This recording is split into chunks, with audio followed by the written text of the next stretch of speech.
Mr. Ahern, please tell us about the key issues that are discussed here at the symposium. Well, I think there are many exciting topics, and I think from the whole issue of how the world works together, how the interconnectedness of the world can operate in a better way. We've a really good discussion now just on multilateralism, the importance of international organisations and regional organisations, how they can work together and share their knowledge, share their objectives of what we can do. And the reality is that the world is a smaller place now. Information technology, the globalisation agenda, world trade, world health, climate change, dealt with on a world basis, means that most of the topics that affects domestic countries and regional areas now must be dealt with internationally. And I think that's what this conference is doing really well.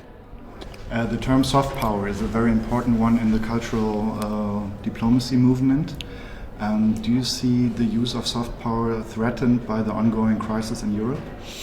Well, I think always there are concerns, always there's challenges. We face many at the moment. We're still in the middle of an international crisis. We're still in the difficulties that are dealing with the debt in many countries. I think we're dealing with that in Ireland. We're, I think, successfully dealing with that. I see an OECD report out today which says for the remainder of this year we might contract a little bit. I think 0.7% they say, but next year we go by 3%. But of course there are difficulties when any country makes moves in the banks. It creates speculation, and people want to see that are they getting transparency, and I suppose we're seeing that this week with some European countries. But hopefully that those jitters that are in the markets will resolve themselves fairly quickly. I think most countries, and certainly the Eurozone countries 2 weeks ago, they made, I think, very profound moves to try and stabilise things with astronomical levels of resources. So hopefully this will bring stability to what has been a difficult 2 years. What are we seeing in Europe at the moment regarding the stronger EU nations and their behavior against countries like Greece, Portugal and Spain? Is that soft or hard power? Well, in fairness, my long experience, and I've been in European Council meetings for 20 years in different capacities as ECOFIN Council, Social Affairs Council, and then European Council for almost 11 years. People are treated fair, and there is a great understanding within the Council for people.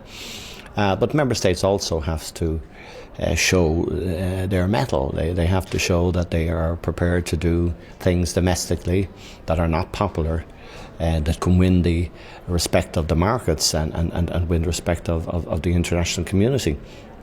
We've had to do that in Ireland. We've had to cut welfare budgets. We've had to cut our own capital budgets. We've had to cut fairly drastically our public sector pay.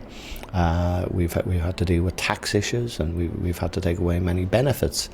So all of these things were done quick and done early, and I think because of that they were done in a sustainable way. And I think other member states, it's not for me to tell any member state what to do, but it is quite clear what's expected of them. And I think that's just an inevitability. And so I do not see what's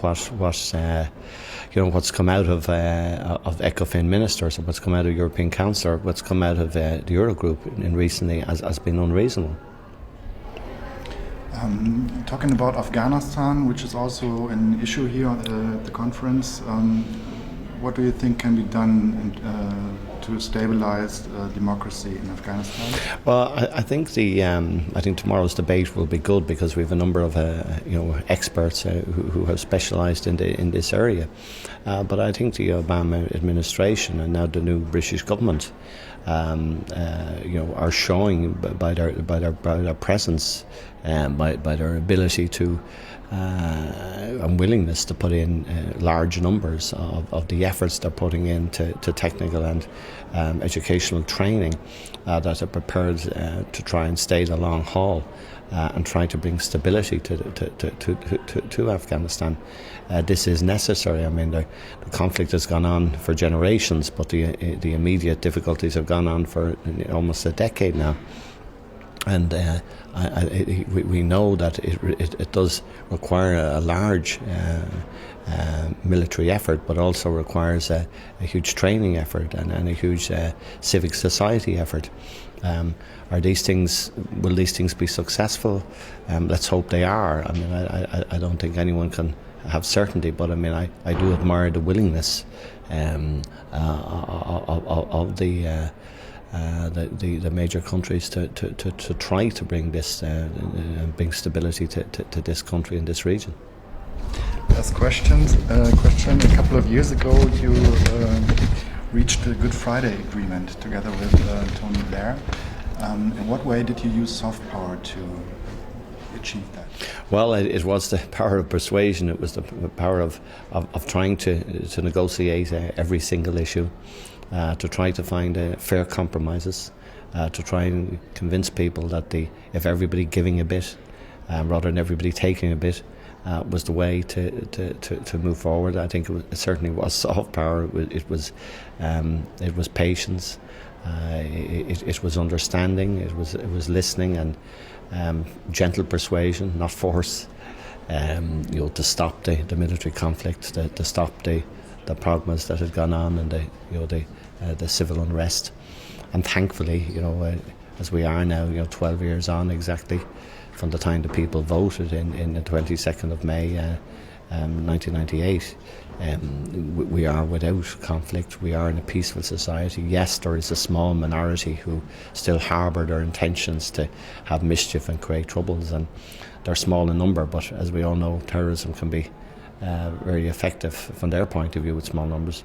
But certainly the overwhelming majority of people, and all, I think, the young people in society in Northern Ireland want to get on with their lives, with their education, with trying to improve their quality of life and trying to build up Northern Ireland, and thankfully that is happening. I mean, Northern Ireland is, even in a recession, is doing very well, economically wise, employment wise. They have many challenges ahead, but they are they're very committed to this, and the political process is very committed to it, and those who are elected are 100% committed to it. None of the people who've been elected in the recent elections in Northern Ireland are other than people who are interested in peaceful means and progressing social and economic policies, and working together with the rest of the UK, obviously from their perspective, but also working very closely with the Republic of Ireland.